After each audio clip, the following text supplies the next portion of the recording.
Hello, I'm Rebekah and Yahovah from Teshuvah Ministries, and today we are going to talk about the Feast of Shavuot. So I have left my chuppah up, our family's chuppah up, so that I would video this year, so we could talk about Shavuot, and I want to teach you what Shavuot is about, because this is an incredible feast. It's very important, extremely crucial, and I want to show you what it's about because I love this feast.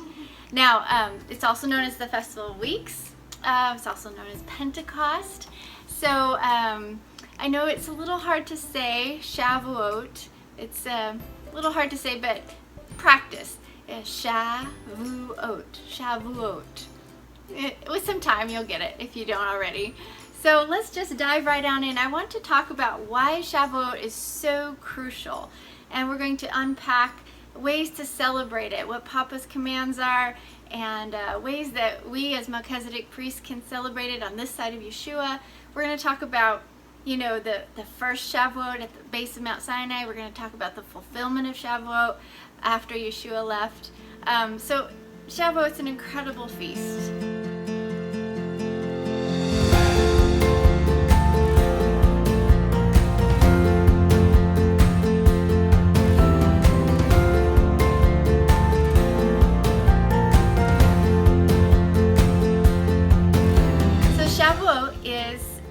A spring feast. It's the final spring feast, actually, and we're going to talk about how we find Shavuot. I want you to think about the rhythm of walking with Papa in a new way. I want you to think of it like a dance. So when you start the rhythm at the first of the year with Rosh Hashanah at the head of the year, and you enter into all these feasts throughout the year, you're doing a dance with Papa. You are with Elohim. You are in sync with them. You are on the dance floor.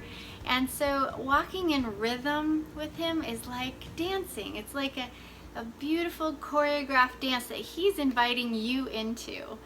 And for us to refuse to dance with him, oh, that would hurt anybody who was inviting someone to dance with them, come onto the dance floor and dance with them, would it not? But it sure does hurt Papa's feelings, I think, when we refuse to dance with him, and we dance with other lovers, we dance with other gods on the dance floor.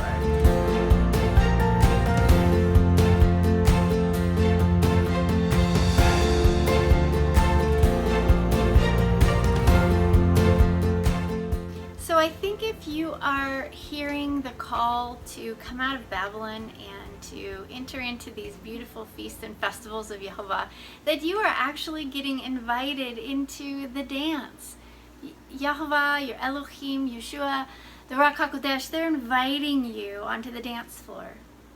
And yet, if we get there into his arms and we insist on leading, or we insist on being we want to do a foxtrot while he wants to do a waltz or something like that, we're going to be on different pages. It's the idea is that we need to be focused on him, let him lead, and just say yes.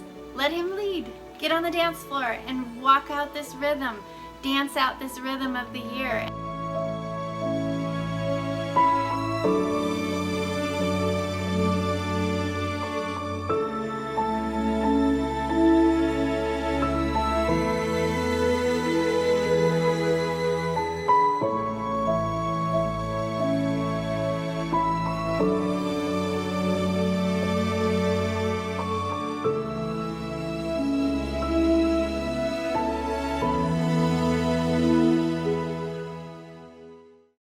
Shavuot is kind of in the middle of the year. It's the last of the spring feast, and right after Shavuot we have about a 3-month period of, for us it's like finally we get something done around the house. We plant a garden and all that stuff, and we prepare for the fall feast.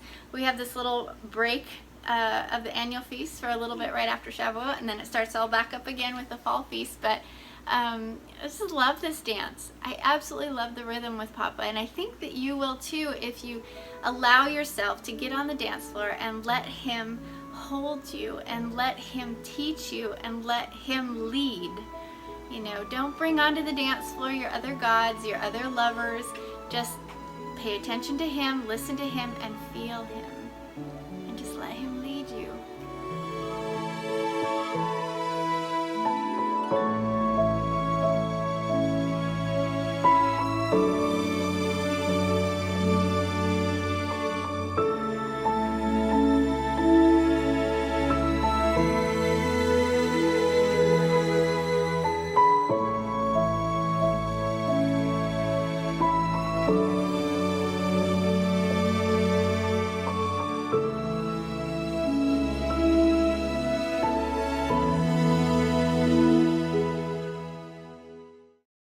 So Isaac, my husband, is a really good writer, and even though he may not think so, he really is a good writer.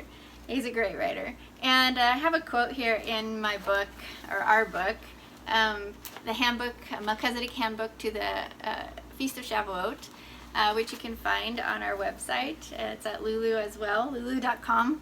Excuse me. But I want to read you his quote because I really like it. He wrote, "The trees swayed in time to the music, then stopped. A cloud moved over, then away. Things I would not have noticed without stopping or without looking up. We are invited to remain in them. But this is not paradise yet, and it takes some deliberateness on our part to remain in them. Israel chose to leave Yah and follow other gods.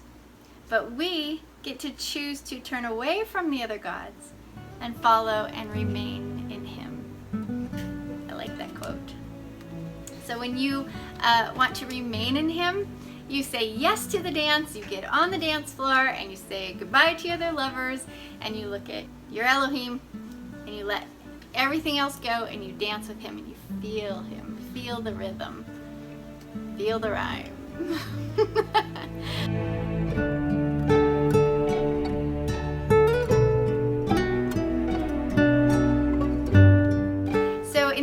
All I really want to do is cover, I want to cover why it's a crucial feast. I want to cover what the Torah says to do, so what Papa said to do for it. And I want to cover what Melchizedek priests can do for Shavuot this side of Yahshua, how to delight in it, and also why it's so crucial. Both Isaac and I feel that a lot of the traditions, the Jewish traditions and stuff that surround Shavuot, as well as the Christian traditions that surround Pentecost, which is the same day, they are kind of completely like missing the point. Not completely, it's just off enough to not get at the real heart of Shavuot. So I'm hoping that in this video I'm going to help you get at the heart of Shavuot.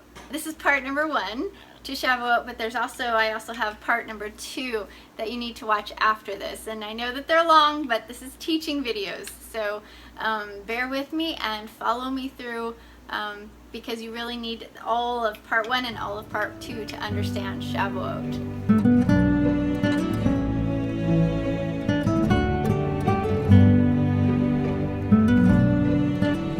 Okay, so to begin with, the best thing to start with is to find out when is Shavuot. So let's look at the Torah and let's find out when is Shavuot. Big question, calendar, big issue. So let's tackle this and unpack this. Okay, so in Leviticus 23:15 through 16, it gives us 2 ways to count to Shavuot. I don't know how we can miss this, people. But there's 2 ways to count to Shavuot. I feel like Papa said this is so important that I'm going to give you 2 ways to find it, because I know in the future y'all are going to mess it up and you all are going to figure out how to find Shavuot your own way. But I'm going to give you 2 methods by which to do it so that you can't miss it. And people are still missing it. Go figure. I don't know. I think people want to be their own God on some level. Anyway, so here we go. The first way, it says, is to count 7 weekly Shabbats. Full weeks. You have to count 7 full weeks from Firstfruits. And then the day after that 7th Shabbat is Shavuot. So basically you're counting, you start at Firstfruits, which was on a Sunday, on a first day of the week. So it was on a Sunday, and you count 7 Shabbats, 7 full weeks. And you get to that 7th Shabbat, And then the very next day is going to be Shavuot. That's the first way he tells us to do it. Okay? The second way is he says count 50 days from first fruits. Okay, so it's the same thing, but Papa gave us 2 ways, so we have to pay attention to it. So you count 50 days from first fruits. So first fruits, count 50 days. Okay, so those 2 ways, you should be able to nail it. I don't know why we're not nailing it, but it always falls on a Sunday. It always falls on a first of the week.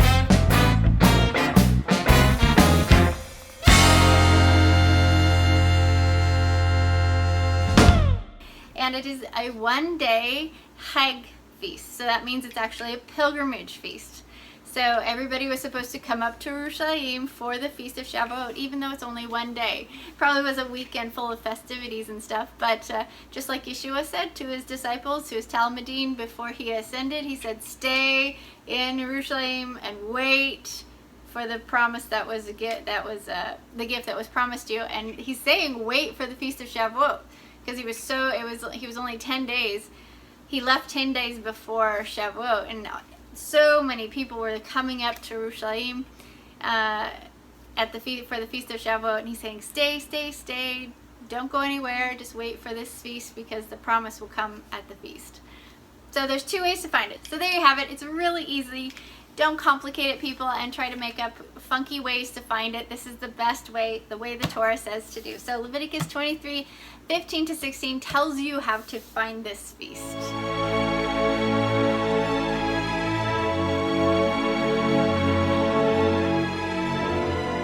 Okay, so there's also a few different ways this feast is known. One is a Hag HaKatzir. I don't know if I'm saying that right, but Hag HaKatzir, which is also the wheat harvest holiday. It's also known as that. It's known as the Feast of Weeks. It's known as a mini jubilee because Shavuot falls on the 50th day. It's thought to be a mini jubilee. It's also known as Pentecost, and it's a day of provision, and it's known as the wedding. Okay, so we know now that Shavuot is the last of the spring feasts. It falls during the 3rd month of Yahovah's, the Hebrew calendar, the biblical calendar. We find it by counting 50 days from first fruits, and we count 7 weekly Shabbats. That very next day is Shavuot. So we know how to count to get to it. We know what month it's in, and we know other names that is used to describe this festival. We know that it is a pilgrimage feast. We know it is a high Shabbat. So now let's discover the heart of Shavuot.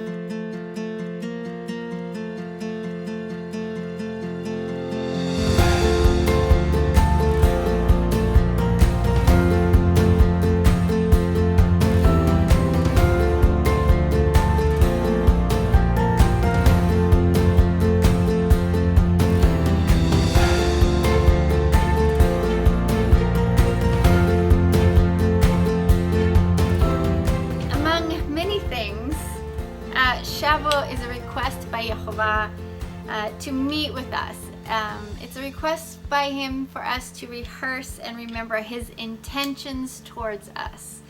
This is so important because there is so much, because Hasatan wants to confuse you. Hasatan wants to bring chaos into your life and chaos into the priesthood, chaos into just into the kingdom, so that he can confuse you about the heart of Yahovah towards you. Do you catch that, people? It is the same lie that he was able to deceive Hava with. If he can make you think that Papa's heart towards you is kind of good, not really, something might be shifty there, then he's got you questioning the heart of Yahovah.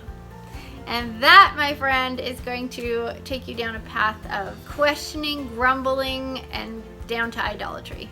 Because if you don't trust him, when he's asking you to give everything to him, when he's asking you to jump and free fall, and you start questioning him and you don't trust him, you're not going to be able to do that. So Hasatan's goal is to get you derailed, to get you to distrust his heart. So these feasts, like Shavuot, they're all about learning to trust the heart of God, learning to trust him, learning to know that his intentions towards us are good, that his intentions towards you are good, that he means you well. So when we look at Shavuot, we see at the heart of Shavuot two really beautiful things. We see a Shavuot love, and we see a Shavuot provision.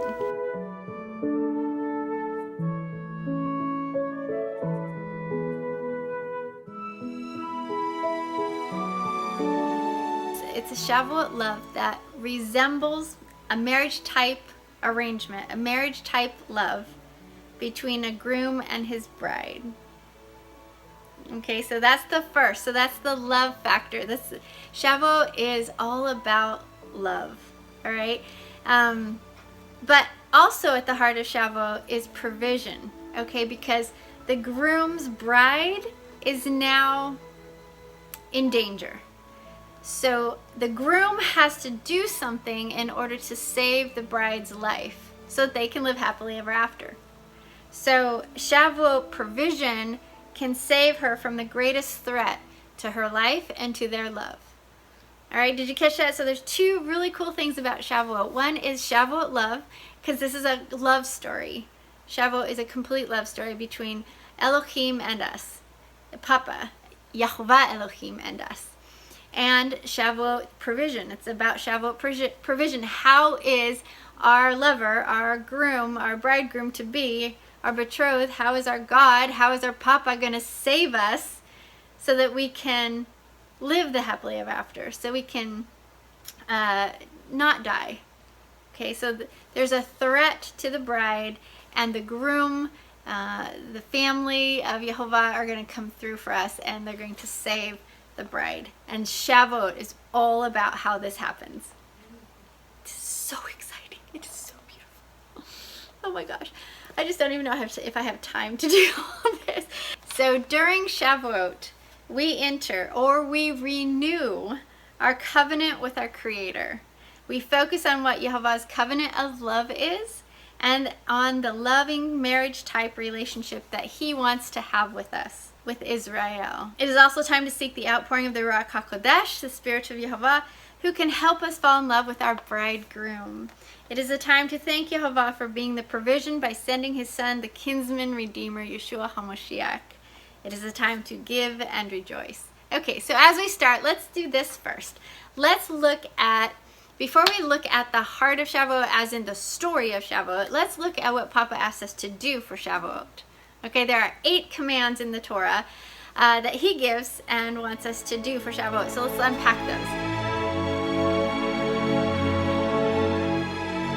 To start, I'm just going to read the Torah, and I basically I've paraphrased it all together, but here I'll put them up. I'll put the text up right here. Exodus 23, 14 to 17, Deuteronomy 16, 9 to 12, and Deuteronomy 16, 16 to 17, Leviticus 23, 15 to 22, it might be 21 and 22, I don't know, something like that. Numbers 28, 26 to 31.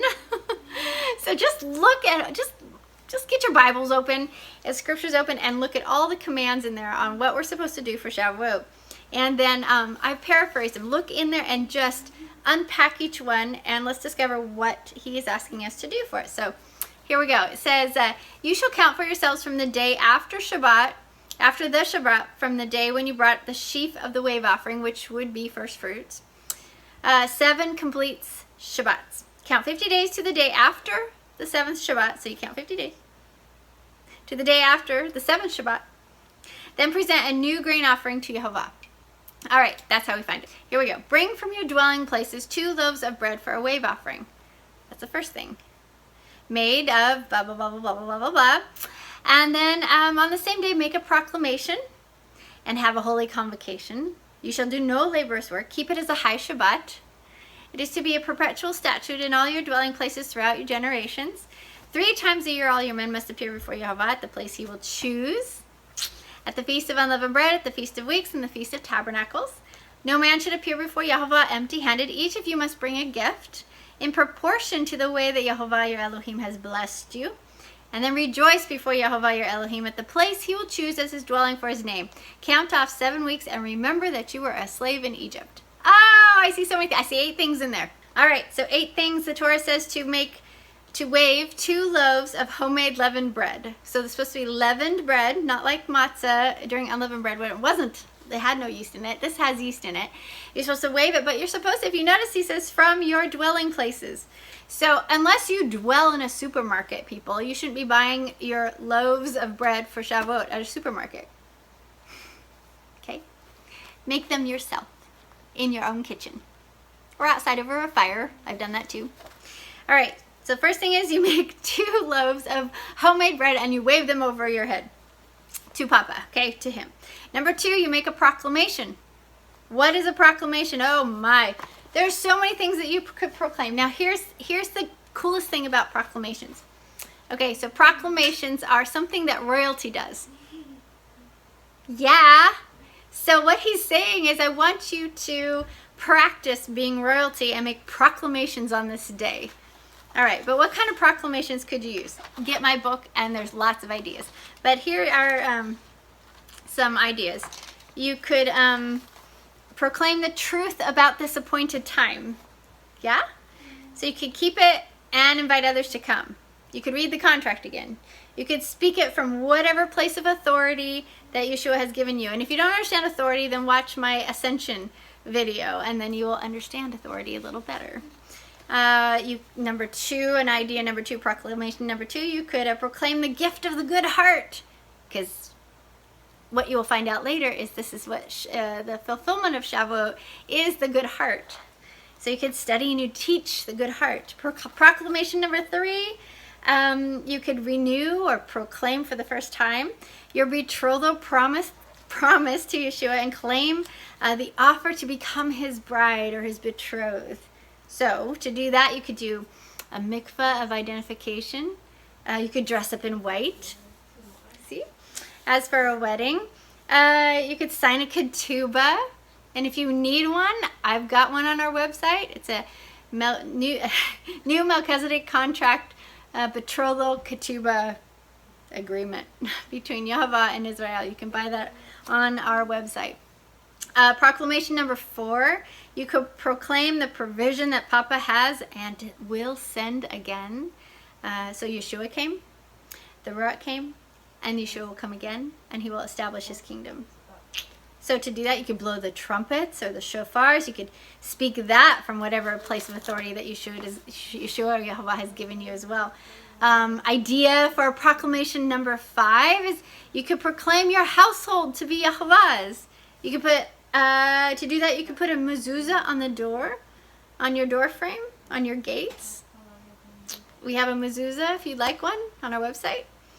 Proclamation number 6, you could proclaim your love to your bridegroom and your devotion to Papa. What could you do for that? Oh, I don't know, you could write a love letter. You could write a song for them, a poem. Proclamation number 7 idea, you could proclaim and bring in the harvest of new believers. So to that you can invite people to Mikvah, into Israel, into becoming the bride of Yahshua. Then you could proclaim them to the assembly or to the woods if you're all alone. It's just you and them. To the rocks, remember the rocks will cry out if no one else will. And the final one, proclamation number 8, you could proclaim that you are in a marriage type covenant relationship with him. How would you do that? Well, you could wear a Hebrew wedding ring. This is mine right here. You could eat wedding cake as in a covenant confirming meal. And you could sleep under a huppah, representing the future bridal chamber or wedding chamber.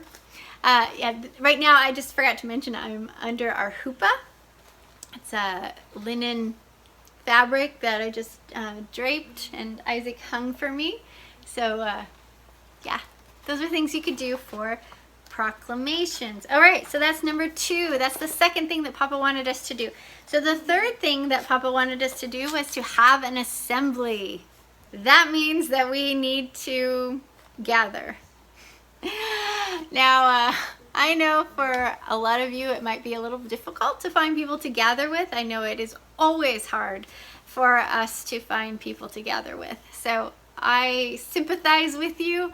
We are living in exile right now, and someday when we get to Israel, the land, it's going to be so much easier. But right now, do your best. And if it's just you and your husband, or you and your kid, you and your dog, maybe it's just you and the Ruach. But have an assembly as best you can.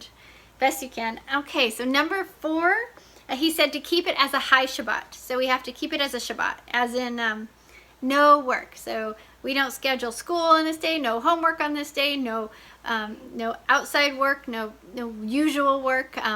We're not working to build another person's kingdom. We're working to build Papa's kingdom if we work at all, which is just usual work. No usual work, excuse me, that we do on Shavuot. So we rest. All right. 5th thing that he asked us to do for Shavuot is to make a pilgrimage, because it's a Hag, right? It's a pilgrimage feast. So to make a pilgrimage. Now, I don't know about you, but I don't have enough money to travel back and forth to Israel. So at this point, Papa has kept us pretty poor, and so until he restores our fortunes and we can fly back and forth on his Concorde, then for now we do fun things like we'll put up a sign that says Israel or Jerusalem, and we will walk and pretend, and we'll teach the girls, hey, we're going to Jerusalem for the feast. So we'll pretend, but sometimes we travel to somewhere else, or everybody travels, all our assembly travels to a location where we're going to have Shavuot. So we try to incorporate that the best we can as we're living in exile. But I think the people that travel get the most benefit out of this feast, because there's so much pleasure and joy in leaving the mundane, leaving the normal, and getting out and traveling to a special place for his feast. All right, so number 6, he says he wants you to give a free will offering in accordance with how you've been blessed. So how you have been blessed. Have you been blessed with a lot? Then you need to bring a lot. Have you been blessed with a little, then you need to bring a little. Whatever is in relationship to how he has blessed you, you bring that to the feast and you give a free will offering. And however that looks, how does that look? Does it look like you're giving that to the hosts of the feast? Are you giving that to somebody you know specifically? Are you sending that to a ministry? Are you making something and giving it to somebody? Are you bringing something to the feast that costs you, that you're adding to the feast? I don't know. Live with the Ruach on that. Listen to the Ruach on that, and she'll help you decide what to give. All right, number 7, he says he wants you to rejoice. Yeah, rejoice. So that's a tricky one for us white folks. I don't know. How do we rejoice? Dancing, laughing, praising his name for things that he has done, rejoicing, bringing out everything you can to make it a beautiful feast and rejoice before him. The best food, the best clothes, the best wine, the best everything. You're rejoicing. So try your best to seek out how to rejoice in the way that you rejoice, that would show him that you're rejoicing for the provision he has given. All right, and the final one, number 8, if you remember at the very end of, as I was reading, it says, remember that you were once slaves in Egypt. So we're supposed to remember on Shavuot that we were once slaves. And there's a lot to that as to why, but interesting that he attaches that to Shavuot. Remember, you were once slaves, and now you are royalty. So now you're betrothed to my son, the kinsman redeemer. You are royalty. No longer slaves, royalty. As I said in my Ascension video, not kings and queens yet, as in operating like that. Operating as a priest right now, but royalty, nevertheless. On our way to little kings and little queens. Nice. Okay, so those are the 8 commands. Those are the 8 things that Papa wants us to do for Shavuot.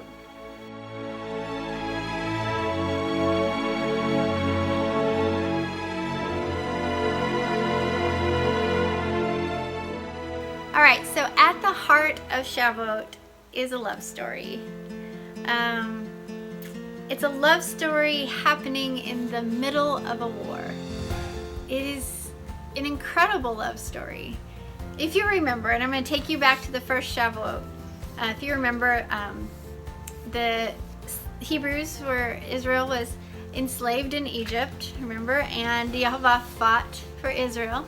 And he basically wooed them out of Egypt. So he basically was saying, see what I can do? I am the best, strongest, most incredible Elohim that you will ever be with, ever serve. Let me be your God. Let me be the one that you serve. And this is why. And so he goes to destroying Egypt in order to woo their heart out of Egypt. And he gets them out into the wilderness at the base of Mount Sinai, or Sinai, however you say that. He weds them, basically weds them. He says, will you be my bride and my wife? And they say, yes, we will. He says, okay, then these are the commands by which I want you to live. This is how I'm going to know that you are faithful to me. And he basically gives her a ketubah. So if you look in Exodus 19 through 24, you will see this incredible ketubah. It's basically, in what it is a document that says, here's what I will do for you, for your faithfulness, for your fidelity to me, your virginal fidelity to me. This is what I'm going to do for you. And I want you to know, before I go any further here, in my book, our book, I should say, the Shavuot handbook, there's a lot, I've written a lot about this festival and about the love story. So you can go in here and you can read about it while you're curled up in bed some night or on your couch. In my Shavuot video number 2, so my part 2 on this, I walk you through the contracts that Israel entered into on the first Shavuot and on the fulfilled Shavuot. Shavuot was when it's fulfilled. So I take you through the first contract and the second contract. Okay, so I know this is kind of a new concept for a lot of people, but basically, at the base of Mount Sinai, Yahovah and Israel entered into a contract. It was like a marriage type arrangement with a ketubah and everything. They ended up having there was a blood ratification, because, as Dr. David Perry talks about, because Moses, when Yahovah gets done speaking to Moses, remember, he begins to speak the 10 down, and then at the end of the 10, Israel's like, no, you're scaring us. You tell everything to Moses, and then we will obey Moses. We'll listen to Moses.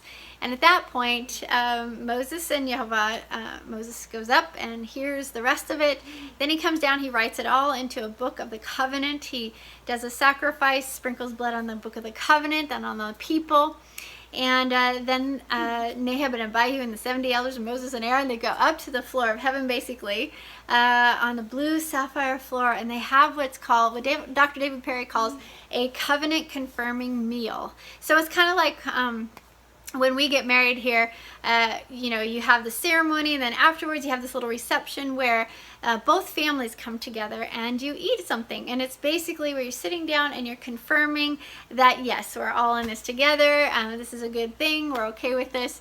And lots of witnesses on top of it. So what happened with Israel is just a really, really sad story, because they were supposed to be a nation of priests.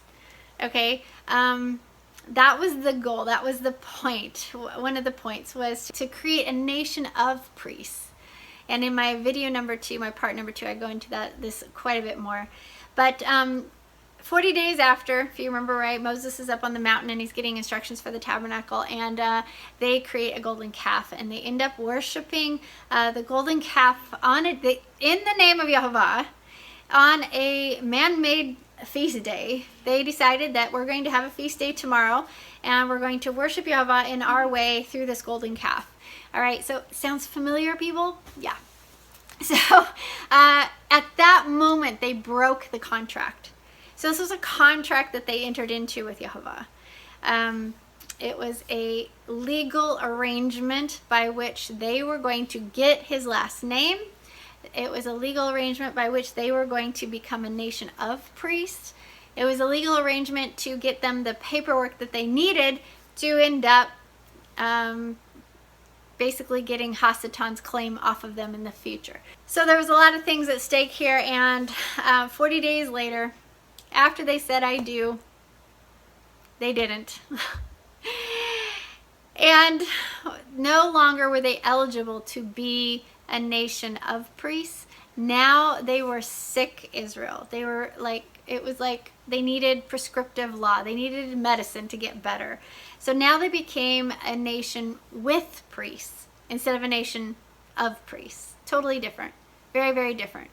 So what happened was they needed a bridge, because Papa said that he was going to create a better covenant, a better contract, a superior contract, remember, to the first one. So he creates a fault in it. And if you watch my video, my part number 2 on Shavuot, you will see all the documentation of all of this. But basically he's like, I'm going to create a new contract, a new covenant as we know it, by which you will keep the royal law, and it will be a superior one to the old one. Now, the one that was there at the base of Mount Sinai, what was lacking in that contract was the Ruach HaKodesh, the helper by which we would, the Ruach HaKodesh would live in us and move us to keep his ways. That is the beauty of the new contract. That is the beauty of the new covenant. Because we get the helper that actually moves us and wants, and we want to keep his ways and keep his law. That makes it superior to the first one. But here's just it's a complete love story. How they wed on Shavuot. 40 days later, they break his heart. Israel breaks his heart. He strives with her for hundreds of years. And finally, he divorces her in order to bring her the ability to remarry. And he chooses a groom for her. It is the kinsman redeemer, Yahshua HaMashiach, his son. And by that method, then Israel can marry, be betrothed right now to Yahshua, and get into a new contract. With the Ruach HaKodesh living in us, with this eating of Yahshua. He's given everything we possibly need in order to keep the contract this time. But the amount of work that they have gone to in order to bring us the path by which we are saved is unbelievable. And Shavuot is all about the love that Papa has for us. How far and at what risk he has taken in order to save us, in order to get us his last name so that we can get the inheritance. Because there's one aspect here to Shavuot that I want to really bring out here. The bride versus the girlfriend. Okay? The girlfriend never gets the inheritance, no matter how much she loves him. The family name and inheritance always goes to the lady who has a formal agreement with the groom. This formal agreement between Yahovah, Elohim, and Israel is the new Melchizedek contract, or is known as the new covenant. And on Shavuot, we discovered this life-saving arrangement available to humanity. This is available to you. There is no way that you or I are getting into the happily ever after if we don't have the right paperwork. Did you hear me, people? This is so crucial. That's why this feast is so crucial, and why it's so misunderstood, is because it is all about getting you the contract that you need to get to the happily ever after. Now, it's like at Mount Sinai, he marries Israel. Okay, so they actually have a wedding. He divorces her. In Hosea, it talks about he divorced her. All right, we are not married to Yahshua now. We're betrothed to Yahshua because the great wedding feast hasn't happened yet, right? And that's going to take place during the fall feast at a future date. But now we're betrothed. So we're wearing like an engagement ring right now. And what is the sign of the engagement? Does anybody know?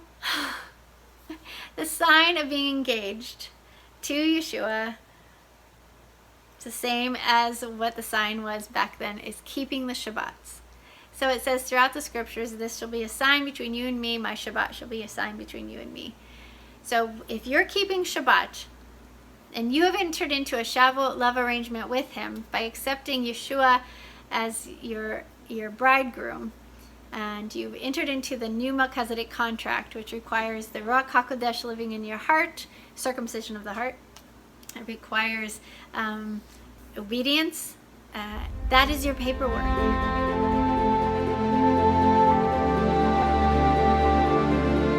So the reality of your life is this. You were born into a world at war. You were born into sin. You were born into Hasatan's kingdom. Yahovah is the only one who can save you from the final death, which is the reward of being part of Hasatan's kingdom. Death is your destiny unless you choose life. But Yahovah is your provision. He is your savior. Yahovah has a plan. His plan will rescue you from the clutches of the enemy. It's that plan that you should be trying to search with every breath you take, because your life is at stake, people. What is this plan? Well, the scriptures tell us that there's a legal document that can provide you the paperwork that you need to be free and to live. This document will get you to that final freedom, eternal salvation. This document is called the Covenant of Love, and it is found in Exodus 19 through 24. It is the Melchizedek Covenant. For a deep understanding of this, get the book Back to the Melchizedek Future by Dr. David Perry. The document is found in Exodus 19 through 24, and this shows us what the law of love is, the royal law of love that's always been and always will be. That first contract was the first way to keep it. The second contract is the better, the superior way to keep it. But your reality is that you are only saved if you are keeping the demands of the contract that is currently available between God and man. In Psalms 25:10 it says, "The ways of Yahweh are loving and faithful to those who keep the demands of the covenant." The scriptures speak of a marriage-type arrangement that is available to humanity. There have only been two contracts to this covenant, or everlasting royal law. The one contract has been discontinued, as in the old contract, the old covenant, it's been discontinued now. And the new superior one has been forged in the blood of Yeshua HaMashiach, and this is called the new covenant. The first contract was entered into through circumcision of the body. The new contract is entered into through circumcision of the heart. The reality of the situation is that if you are not keeping this covenant, the royal law, the everlasting royal law, through the mechanism of the new contract, then you are not legally betrothed to Yeshua and will not get to be part of the great wedding feast of the Lamb.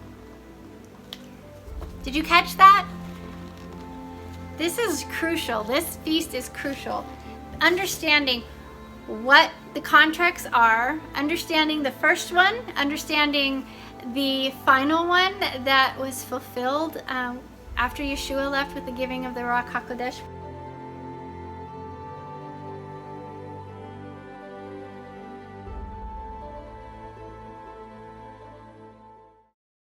Now, for a lot of you, you're going to say, "No way, Rebekah, I don't have to do anything to be saved. It's just by the grace of Yeshua or Jesus that I am saved." No, that's not true, actually, and I'm really sorry to tell you that, but I'm actually very happy to tell you that, because I can tell you that this side of the King's return and give you some time to figure it out, because that's not what the scriptures talk about. The scriptures talk about changing the belief so that what you do is affected by, of course, what we do is affected by our beliefs, so we're going to change what we believe so that what we do is different than what we've done before, right? So, the scriptures makes it very clear that there is something we need to do in order to be saved. Not, it says work out your own salvation. It says that should we sin so that grace can abound? No, by no means no. Sin is the breaking and transgression of the Torah, of the law, of the royal law of love. You break the royal law of love, which is everlasting, always has been, and always will be. You break that, the result of that, the consequence of breaking Yahovah's eternal law of love is death. And so the whole goal here of Yahovah has been to figure out a way and a mechanism by which you can be saved. And so what's so beautiful about grace, and what grace really means, is that there has been a way that has been prepared for you. There is a way to be saved. It's called the narrow path. And the narrow path is narrow. It's very narrow. And if you see it, then thank Yeshua Thank Yahovah, thank the Ruach HaKodesh for giving you eyes to see and ears to hear, because not everybody gets eyes to see and ears to hear. He wants everyone to be saved, does he not? But not everybody wants to be saved. He is going to solidify you. He's going to solidify you in what you want. Just like he solidified Pharaoh. Pharaoh, it wasn't that Yahovah made his heart hard as in, I'm going to give him an evil heart. No, what Yahovah did was he solidified, he hardened what was already in Pharaoh's heart. Okay, so like with me, I am so passionate about Papa's kingdom. I can't see anything else. I can't talk about anything else. All I want to do is be focused on him and his things. I am being solidified in that. It's becoming hard like cement, like it won't change. I can't change it. I don't want to change it. It will never change. And other people we can see out there that are being solidified in, their decisions, which are totally anti-Torah, anti-Papa, anti the kingdom of light. So we're seeing people being solidified. That is what is going to happen to you. And so right now I'm trying to share with you the fact that these feasts of Yahovah show us the grand story of the plan of salvation. And it climaxes in Shavuot, this love story of Shavuot, in how Papa was so in love with Israel, wooed her out of Egypt, got her the base of Mount Sinai, invited her into this marriage type arrangement. She said yes. 40 days later, she breaks his heart, and Moses breaks the contract, and then Papa says, the next time you bring up your own stone tablets, and I'm going to write my law on it, symbolic of what he was going to do with the new contract that was going to come much later in the new covenant. We would bring our hearts to him, and he would write his law on our hearts and give us the indwelling of the Ruach HaKodesh, the helper that was going to move us to keep his ways. I mean, I don't know where we get off thinking that there's no law. There is a law. It's the royal law of love. It's always been and always will be, and we must keep it in order to live. If we don't keep it, we will die. The consequence of breaking that royal law is death. We see that royal law written down in the first contract. That's what's so beautiful about Exodus 19 through 24. Is that we see that first Melchizedek contract. It's written out. It's like a contract. Like, think about like a car, and I think I talked about this in video number 2, or my part number 2 here. Think about it like a contract when you buy something. You can have a contract that's heavy, burdensome, not very good, and then you get freed from that contract and you get a contract that is, wow, it's light, it's easy, you can do it, you can totally keep the demands of that contract. That's what the new covenant is like. With the living indwelling of the Ruach HaKodesh in our hearts, with the ability to eat of Yahshua, who has been prepared, a meal prepared for us so that we can intake him and have him in us as the Papa is in him and he is in Papa. Now we get to eat of Yahshua and be the same. Oh, he's given us everything we need in order to keep this royal law of love so that we don't die. This is grace, people. That's true grace. Grace is that a way has been made in order to live. So may you be blessed with eyes to see this. Salvation is primarily given and extended to humanity through covenant. So I want you to understand that a covenant is a formal agreement, and it is only the woman that has a formal agreement with the groom that gets the inheritance. Okay? Right. So now we need to figure out what that formal agreement is. Yes. It's the new contract. What's so beautiful about what Yahshua, how he talked and what he spoke about and what he preached, he wasn't preaching a new thing. He wasn't bringing something new. He was restoring that first idea that Papa had back there, and he was showing us how to keep the royal law of love. He was explaining it more. He was taking what Papa said, and he was speaking Papa's words, same words from the mountain, only in a way that we could understand, and expounded on it. Salvation is not gained by what we believe, but by what we do or what we don't do.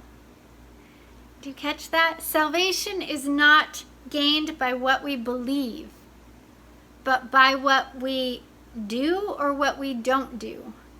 What we believe is imperative because it affects what we do or what we don't do. Did you catch that? So what we believe is imperative because it affects what we do or what we don't do. So it's really important to figure out the truth, so that changes our beliefs, absolutely. But just by grinning and saying that, repentant prayer of Jesus, come into my life and everything is going to be hunky-dory after that, that is not going to save you. What is going to save you is that new belief that now you have a higher authority to be accountable to. Then you say, what does that higher authority want me to do? And then act, then walk it out. That your walking out your own salvation, that is what's going to save you. In the sense of, there's been a way that has been made and you better walk that way. I mean, what is he going to do? Drag you? He's not going to drag you down the narrow path. You have to walk it. You have to want it, you have to know it, and you have to walk it out yourself. So during Shavuot, Papa wants to talk to us about the royal law of love. He wants to talk to us about the contract, the first contract. He wants to talk to us about the second contract. He wants to talk to us about how Yahshua fulfilled Shavuot, what provisions have been made so that you can walk out your beliefs and your new relationship with them, so that you can walk like a betrothed bride and in love. As like I've said before, like a woman in love is an unstoppable, right? So a woman in love is going to, she'll do anything for her guy, anything for her man, right? And I think they made us like that. I think they made us to fall in love because they know that they are head over heels with us, and they've done everything to save us. And I think that they want us to fall in love, because when we're head over heels in love with them, with Yahshua, with Yahovah, with the Rock, with the family of Yahovah Elohim, we'll do anything, won't we? We'll go through anything because we are in love. And love, if you're in love, it's totally different than if you're being forced to do something, right? Being in love is magical, and it's so rewarding. I think that Shavuot is an invitation to fall in love, with Elohim.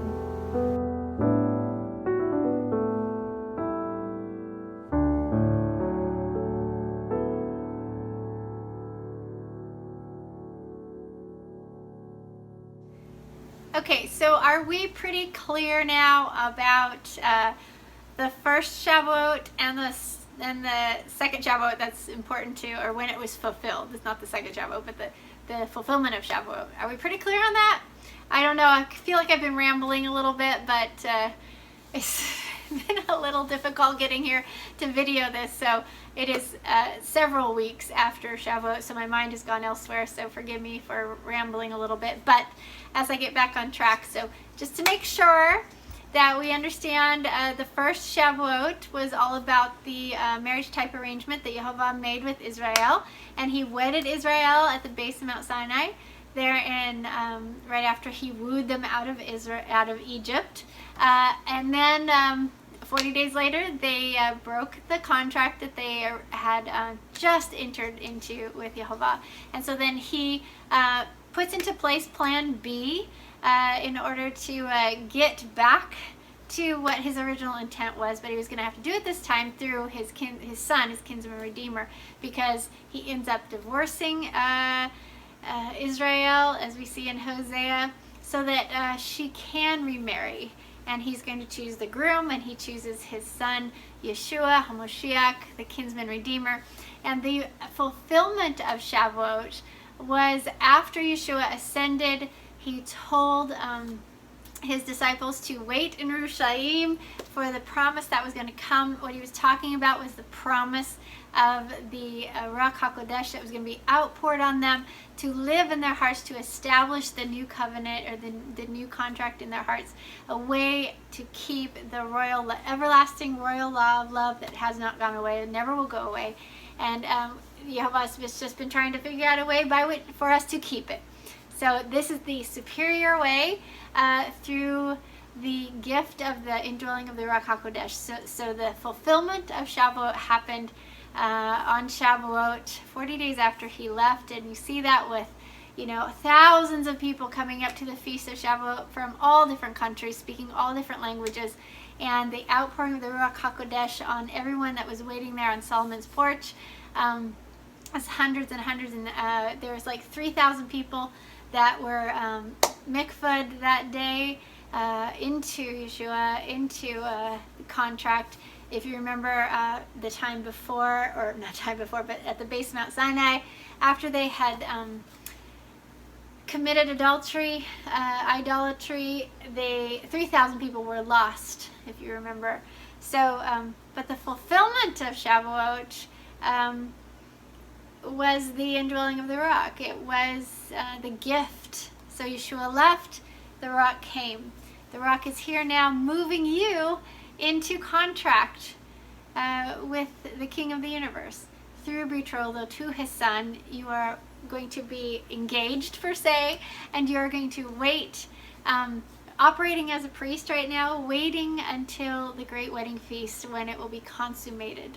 The whole thing, and we will get Papa's last name, and thus we will get Hasatan's claim off of us. And this is so crucial, very, very important for you to really sit with and learn about, and then let your actions show what you know and walk it out, because Hasatan wants nothing more than to claim you. He doesn't want you to live happily ever after. He does not want you to be part of the royal family. He's toast, and he wants you to be toast as well. But Yahovah has something much different in mind for you if you want it. He will solidify you with what you want. So choose Yahshua, choose Yahovah, get that belief mindset changed, and then walk out what you know. It's all about proving yourself, showing yourself worthy to be the bride through the indwelling of the Ruach HaKodesh, through the eating of Yahshua, to have him in you, to make you perfect as the Father in heaven is perfect. So he came to heal the brokenhearted. He came to set the captives free. At some point, yes, people are healed. Yes, people are set free. Yes, people are have the indwelling of the Ruach HaKodesh, and yes, people do obey. And yes, Papa is extremely pleased. So again, just really quickly, that eternal law of love, that royal law of love that always has been and always will be, it comes with Yahovah. It comes with Yahovah because he has always been and he always will be, and he is love. So I cover that in part 2. But just remember that Exodus 19 through 24 is, that contract is so important because it shows us for the first time his royal law of love that always has been and always will be. It was written down for us in human terms. So here he's saying, okay, fine, you don't get it, I'm going to write it down for you. This is how you love each other, and this is how you will love me. So the first time in all of history, that eternal law of love was written down in human words that we could understand. So if you want to know what the covenant of love is, if you want to know what he expects you to do, look at Exodus 19 through 24, and you will be able to see. If you read it straight through, you will see the part that is the covenant, or is the law of love, and you'll see the part that is the contract. It's pretty simple. Someday Isaac and I will have a book called The Legal Bride. Yes, for you to purchase. Okay, so on this side of Yahshua, there are a few things that we can do also on Shavuot besides the 8. So we do the 8 that Papa asked us to do, the 8 commands, and but also there's a lot of things that we can do on this side of Yahshua, because now we can celebrate what Yahshua has accomplished and his work. And so his Melchizedek priests can add a few things into their celebrations. One of the things that I suggest in here is rehearsing the parallels. So you rehearse the first Shavuot and that final fulfillment of Shavuot, and the parallels. There's a lot of beautiful parallels in there between the two. And I'll let you go ahead and study that yourself, or get my book, and they're in here. The second thing we can do is we can seek the Ruach HaKodesh, right? So on Shavuot, the Ruach HaKodesh was poured out on the disciples there. Oh, I'm showing up, and I would love for the Ruach HaKodesh to be poured out on me, wouldn't you? So we show up to the feast and we seek the outpouring of the Ruach. A third thing we can do is we can read the agreement. We can read the royal law of love. So we open our scriptures up to Exodus 19 through 24, and we read it together, and we discuss, what is this all about? What is this law that we're supposed to keep? What does it look like? And then one of the other things we can do is we can look at the two contracts. So we can understand those two contracts. The first contract about the base of Mount Sinai, what was that contract? What does that look like? What were the blessings for keeping the contract? What was the line items in that contract? And then you can look forward to the new covenant, the new contract, new Melchizedek contract. What does that look like? What are the details of that? What are the covenant benefits in that? Now remember, we're just kind of maybe a new thought for you, especially if you have been a part of this Melchizedek movement and you're looking at the contract, the first contract as the Melchizedek contract as what we're going back to. But in all reality, in there is the royal law of love written down for us. That's what we're going back to. But we're not going back to keeping it with that original contract, because that original contract doesn't exist. They broke it. It's done. It's gone. That's why there's a superior contract that Yahovah said he was going to give, and he did, through the gift of the Ruach HaKodesh and through the work of Yahshua.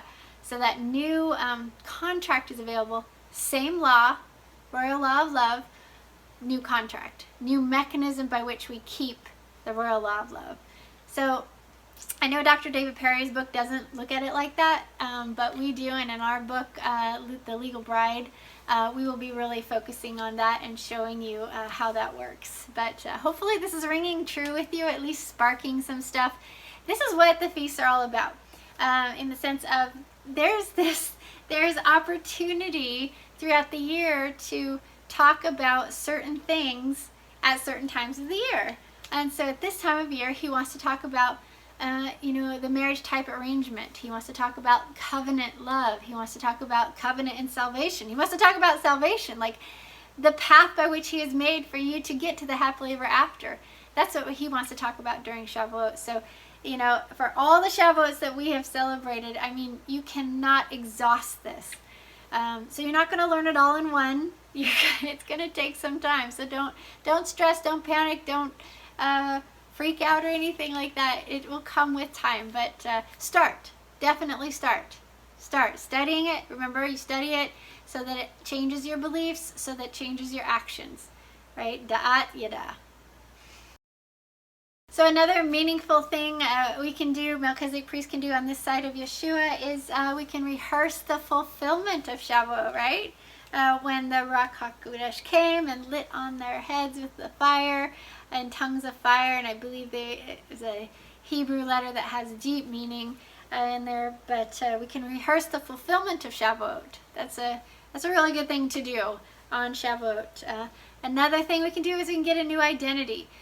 We get to mikvah into Yahshua, right? And we get to get a new identity through Yahshua. So we're going to be identified with Yahshua by going into the water and coming up to life with him. It's really cool. I mean, just think, I love the idea of in my part 2, I talk about the tzitzit wearing and going into the water and then coming out and cutting them off, because when you die, even Orthodox Jews know that you're not under the law anymore, and the law being the bridge that got Israel from the first contract to the second contract, that Levitical order, the Levitical priesthood and its law and stuff. And that was important for a time, and it bridged the two. But now we are no longer under that. This is what was nailed to the cross. This is so important. I mean, I think for Christians especially, to try to explain to, because they know something was nailed to the cross and something was done away with. Yes, something was done away with, absolutely. But it wasn't the royal law that's always been and always will be. That's never gone away. It's never gone away. What was done, what was nailed to the cross was what was set against us. Yeah, what was set against us was rolled up, was written down in a scroll called the Book of the Law, and it was rolled up and was put on the outside of the Ark of the Covenant as a witness against us, right? Inside the Ark was the contract. It was the Ketubah. It was the royal law written down. That was what was on the inside. So yes, they're right and wrong, and Messianics are right and wrong. We have to be able to divide the word of truth and figure out what the word is trying to tell us. What the change in Torah is. Not change to Torah, but what is the change provided for in Torah. And this is the change that was provided for until Shiloh come. Until Yahshua came, this was the way it was going to be. And when he came, it was going to do away with the littler umbrella of the Levitical order and bring back the idea of the Melchizedek order. Bring back the Melchizedek order and the light burden and not the heavy one anymore. So one other thing you can do on this side of Yeshua as a priest of Yahovah, or a priest of Yeshua's, as a Talmudine of his, it's a Melchizedek priest, you could renew your agreement. Yes. So you could get in the water yourself. You could renew your agreement. You could sign a new contract, a new ketubah. So I have ketubahs on our website you can purchase. So something to do is reread that. Reread your contract. Reread what you've promised. I love what Jim Staley writes here. He says, it is a fight for the bride. The entire Bible is about the Creator and his arch-rival. Arch-rival? Is that how you say it? Arch-rival. Fighting over the bride. One trying to get the bride to keep the marriage vows so that she will be protected and blessed.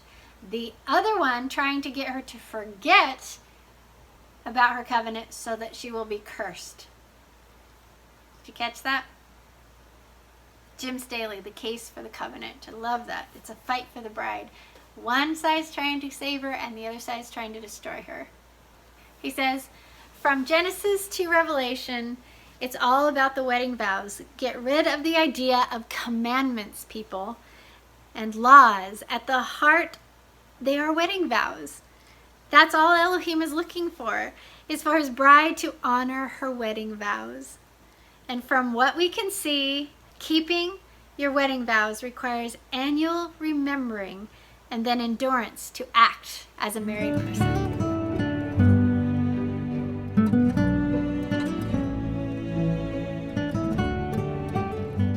Okay, so just a few ideas for your family to how to celebrate Shavuot. Now remember, the teaching on Shavuot is so huge and everything. Make sure and watch part 2 and also study yourself of this beautiful feast. But here's some ideas that you could do with your family. Wear white. Oh, I get a new white outfit almost every year. Sometimes the girls can still wear theirs one more year, but we get white outfits to wear. Not only does wearing white on Shavuot symbolize our desire to be pure for the wedding feast of Yeshua and to be set apart for Yahovah's kingdom now, but I think one of the reasons to wear white on Shavuot is to make a nod towards the light that we once had. Remember how we were created with light coming out of us? I think it's a nod that way, and I think that pleases Papa to see us in white. All right, and another thing you could do is to eat under a huppah. So I have a huppah right here that we ate our meal under right here. So sometimes we've even slept under the huppah, but under a huppah, because a huppah is like what you get married under in Jewish culture and Hebrew culture. And I think it's a beautiful thing. It symbolizes, dwelling and all kinds of beautiful things. Another thing you could do is you can make Shavuot baskets. So as I talk in some of my other videos, for us women, when we celebrated the pagan holidays, we would make goodies and we would give them out to friends and family and kind of spread the disease everywhere. And so on Shavuot, I find it's a beautiful feast to get a little basket and make some goodies, little tea cakes, wedding tea cakes and stuff, and put them in there with information on what Shavuot's about and hand those out. So that's one thing that we do during Shavuot that you could do. I think it's a really neat tradition. Another family tradition is to mikvah in a river. So this is where you would do the mikvah of identity. It's a proclamation that you would be making to mikvah in a river, moving water. So mikvah requires moving water, people. It's not a baptism with stale, dead water. It's moving water, living water that you want to get into. And up here in North Idaho, it gets really cold. The time of Shavuot, it's really cold, so we get in anyway. Another thing you can do on Shabbat is to eat a covenant-confirming meal.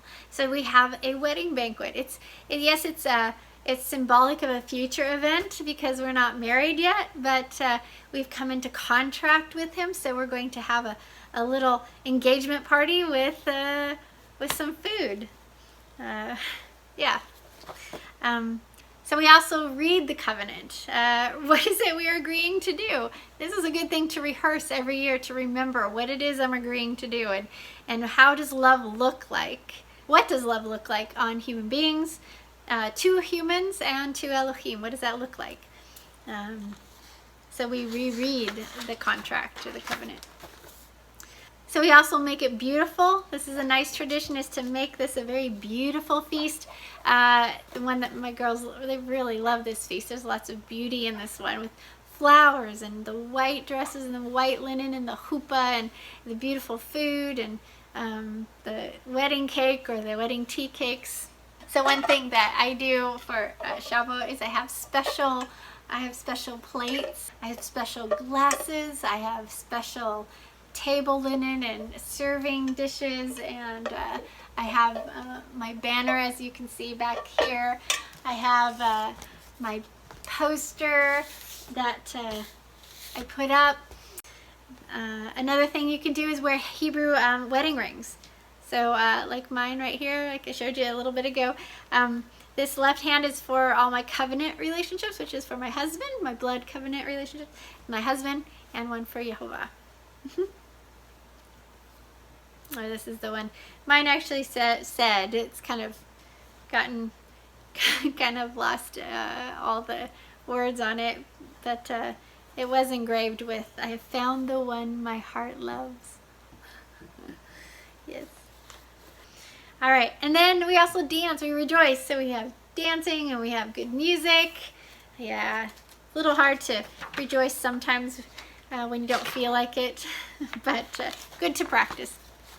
So I just want you to know, in my book I have things for you to copy and use, like the mezuzahs in here. It also has a quiz. It has recipes. It's got just a ton of stuff in here for Shavuot. Especially love the traditions are in here. The commands of Papa are in here and unpacked, and also the story. That's what I love the most, is his story. When I was doing the graph that I have, I was in tears because the story of how Yahovah has sought us out, how he has really been Papa, and how his heart towards us has been so good. It just makes me cry because we are so oblivious to what he has done, and we judge him so harshly when all he wants to do is love us. All he has done is done everything he possibly can to make it possible for you to sit at his feast table in the kingdom to come. And all we do is reject, and all we do is question his heart, and we make this story a whole lot more complicated than it needs to be, the path a lot more cluttered and chaotic than it needs to be. And I'm really hoping that with my presence, that it will help to clear the path, to make level paths, so that you will see the heart of Yahovah towards you, the heart of your Papa, that you will see the heart of your King, that you will fall in love, and that you will see that it's simple. It isn't that complicated. And and that he loves you so much. He has done so much to get you to the great wedding feast of the Lamb.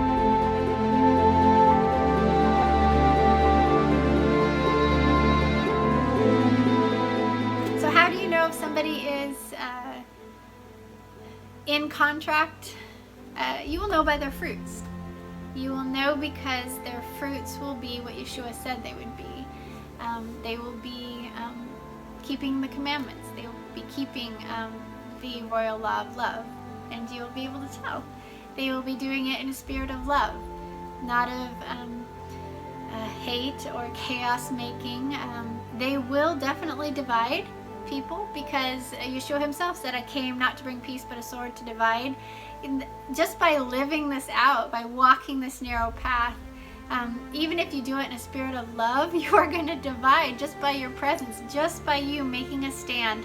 You are going to divide, because you're going to make people choose. You're going to make people choose one way or the other, for the kingdom of light or for the kingdom of darkness. So don't worry when that happens, but at the same time, take heart, because you're in good company. Yes, you are. Yahshua divided because of his presence.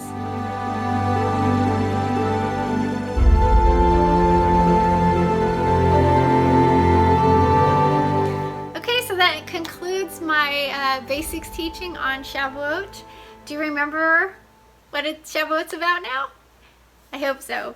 So Shavuot, in summary, is a love story in the middle of the great epic war that is going on. It's a love story between Yahovah Elohim and Israel. It is how he has wooed her. It is how he has loved her. It is how he has provided for her. It is how he has made a way by which all humanity can come into being betrothed to his son, and have the indwelling of the Ruach to allow them to be able to actually keep the covenant. To, the beliefs in the head change, and then what you do follows new beliefs. And what he's given us is the indwelling of the Ruach to empower us to walk this out, to get on that narrow path. So Shavuot is all about love. It's all about covenant. It's all about salvation and how all of those work together. Your Elohim, God of Abraham, Isaac, and Jacob, Yahovah Elohim, has worked out a plan by which you are saved. He's worked out a way for you to get his last name, to become part of the family, to be grafted in, to get his last name, so that you can get the inheritance that is now his son's. So he marries Israel, she breaks the contract, he divorces her, so that Israel can remarry the kinsman redeemer who has his last name, who is in line to get all the inheritance, who has the inheritance, who has all authority has been given to him. Everything is going to be given to him, and you get invited to wed through the new contract. You get invited to wed Yahshua HaMashiach in the future. Wed as in a marriage type arrangement is what I'm talking about, where you get to sit on the throne next to him. You get to have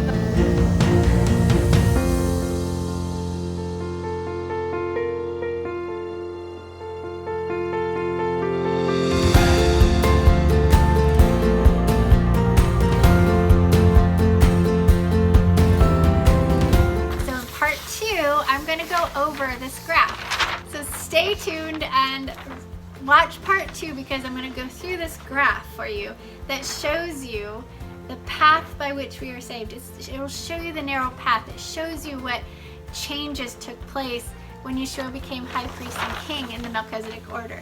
It'll show you what happened when he fulfilled Shavuot. This goes over both those two Shavuots. The first one at the base of Mount Sinai, and then the fulfillment of it after Yahshua left. It will show you the path by which we are saved. I'll see you next time.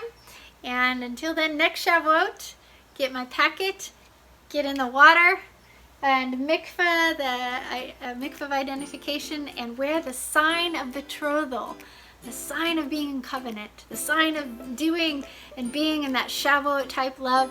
It is none less than keeping Shabbats, all of them. The weekly Shabbats, every 7th day on Saturday, Shabbat, at Friday evening to Saturday evening, Shabbat, and all the annual Shabbats, okay? So I hope that you have enjoyed this video. I know that I have rambled a little bit, and for that I am sorry. But definitely watch part 2, because I go through the graph, I go through that whole timeline, and you will see things that you've never seen before. And I hope that it blesses your journey to the Great Wedding Feast, and I hope that I get to see you there. So may Yahovah bless and keep you. May his eyes shine upon you. May he give you a beautiful future.